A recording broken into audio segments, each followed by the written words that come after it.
Blast படம் எல்லாரும் வந்து பார்த்துருப்பீங்க. நிறைய பேர் பிளாஸ்ட் படம் பார்த்துட்டு அது மாதிரி தைரியமாக வந்து இருக்கணும் அப்படின்னு நிறைய பேர் வந்து சொல்லிட்டு இருக்கிறீங்க.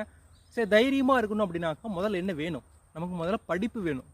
படிப்பு இருந்தால் மட்டும்தான் இந்த உலகத்தில் வந்து தைரியமாக வந்து இருக்க முடியும். இன்னொன்று, அதை தக்க வைக்கிறதுக்கு செல்வம் வேணும். முதல்ல தைரியம் வேணும் பூமியில் வாழ்றதுக்கு, அதுக்கப்புறம் படிப்பு வேணும், அதுக்கப்புறம் அதை தக்க வைக்கிறதுக்கு செல்வம் வேணும். இந்த மூணுமே இருந்தால் தான் அந்த மனுஷன் வந்து உலகத்தில் வந்து வாழ முடியும். அதாவது இந்த மும்மூர்த்திகளும் அதுக்குள்ளே தான் வந்து அடங்குறாங்க. எப்படின்னா, ஒன்று இல்லாமல் மற்றொன்று வந்து இயங்க முடியாது.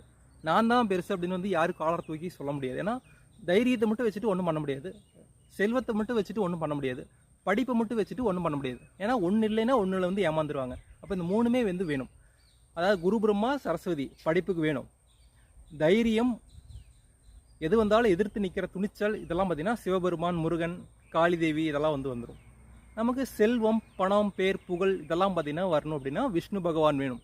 இந்த மூணுமே இல்லாமல் பிரபஞ்சத்தில் மனுஷங்க வந்து திண்டாடிட்டு இருக்காங்க. இதுதான் வந்து உண்மையான ஃபேக்ட். அப்போ இந்த மூணுமே வந்தீங்கன்னா உலகத்துக்கு வந்து முதல்ல தேவை. இந்த மூணுமே இருந்தால் தான் ஒரு மனுஷன் வந்து ஒரு முழுமையான வாழ்க்கையை வந்து அடைஞ்சிட்டாரு அப்படின்னு சொல்லுவாங்க. இது மூணில் எது ஒன்றும் இல்லைனாலுமே மனுஷன் வந்து திண்டாடி அதுக்காக அலைஞ்சிக்கிட்டே இருப்பாங்க. எது நம்மக்கிட்ட இல்லையோ அதை தேடி தான் நம்மளுடைய பயணம் வந்து இருக்கும். இது நம்ம மக்கள் நல்லா புரிஞ்சுக்கணும். அதாவது ஒன்று இல்லாமல் மற்றொன்று வந்து இயங்காது அப்படின்னு சொல்லி சிவாஜியே வந்து முதல்ல பாடியிருக்காரு. கல்வியா, செல்வமா, வீரமா, ஒன்று இல்லாமல் மற்றொன்று வந்து இயங்காது. மூணுமே தேவை.